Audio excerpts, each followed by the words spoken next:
வணக்கம் future soldiers. இது உங்கள் சேனல் மிஷன் யூனிஃபார்ம்.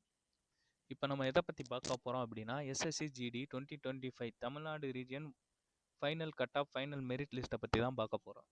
ஓகே, இதை பற்றி சொல்ல நீங்கள் யார் அப்படின்னா நான் ஐடிபிபியில் 2023 எஸ்எஸ்சி ஜிடி எக்ஸாமில் ஐடிபிபியில் ஒர்க் பண்ணிகிட்ருக்கேன். எப்படி நான் வேலை வாங்கினேன், என்னென்ன ஸ்ட்ரகிள் ஆச்சு, எப்படி கட் ஆஃப் எல்லாம் மேலே போச்சு, எப்படி கம்மியாச்சு, எல்லாத்தையும் பற்றி இதை பார்ப்போம்.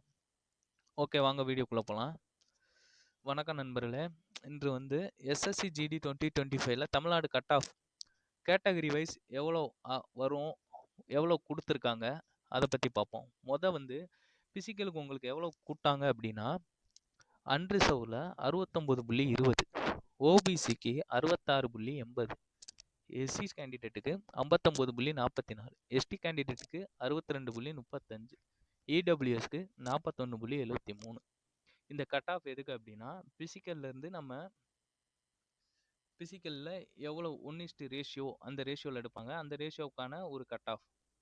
இந்த கட் ஆஃப்லேருந்து நம்மளை மெடிக்கல் கேட்டகரிக்கு மெடிக்கல் டெஸ்ட்டுக்கு போவோம்ல, அந்த மெடிக்கல் டெஸ்ட்டு போகிறதுக்கு எவ்வளோ வேணும்னா 1:2 இந்த ரேஷியோவில் எடுப்பாங்க. அந்த கட் ஆஃப் நமக்கு வெளியே சொல்ல மாட்டாங்க. ஏன்னா அதுக்கு 1:2 நீங்கள் 1:8 ரேஷியோவில் இருப்பீங்க. அந்த ரேஷியோவில் எவ்வளோ பேர் ஃபிசிக்கல் பாஸ் ஆகிருப்பாங்க என்னன்னு தெரியாது. அதில் 1:2 ரேஷியோவில் ஒரு கட் ஆஃப் வச்சு உங்களை மெடிக்கலுக்கு கூப்பிடுவாங்க.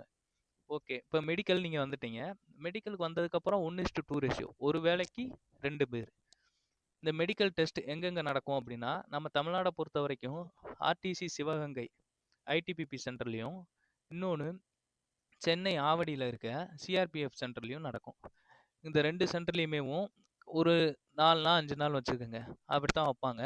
ஏன் நீங்கள் 1:2 ரேஷியோ விட அதிகமாக எடுக்கக்கூடாது அப்படின்னா நம்ம பட்ஜெட் எஸ்எஸ்சிஜிடி ஒரு குறிப்பிட்ட அளவு தான் நம்ம பட்ஜெட் கொடுத்துருப்பாங்க. அந்த பட்ஜெட்டுக்குள்ளே கேண்டிடேட்டை எடுத்து முடிக்கணும் இந்த வருஷத்துக்கு. அதனால தான் 1:2 ரேஷியோ. ஓகேவா? இப்போ இந்த 1:2 ரேஷியோவில் நீங்கள் செலக்ட் ஆகிட்டீங்க. செலக்ட் ஆனதுக்கப்புறம் ஃபைனல் மெரிட் லிஸ்ட் எவ்வளோ மார்க் வரும் அப்படின்னு உங்களுக்கு தெரியாது. அந்த தெரியாது எவ்வளோ வரும்ன்றது ஒரு கணிசமாக எவ்வளோ வரும் அப்படின்னு நான் சொல்கிறேன் அப்படின்னா, நீங்கள் எடுத்த மார்க்லேருந்து ஒரு 6 மார்க் மேலே இருந்தாலே சேஃப் தான். உங்களுக்கு ஏதாச்சும் ஒரு ஃபோர்ஸ் கிடச்சிரும். ஈஸியாகவும் நீங்கள் 6 மார்க் எடுத்திருந்தேன்னா கன்ஃபார்மாக யூனிஃபார்ம் போட்டுருவீங்க. Don't worry.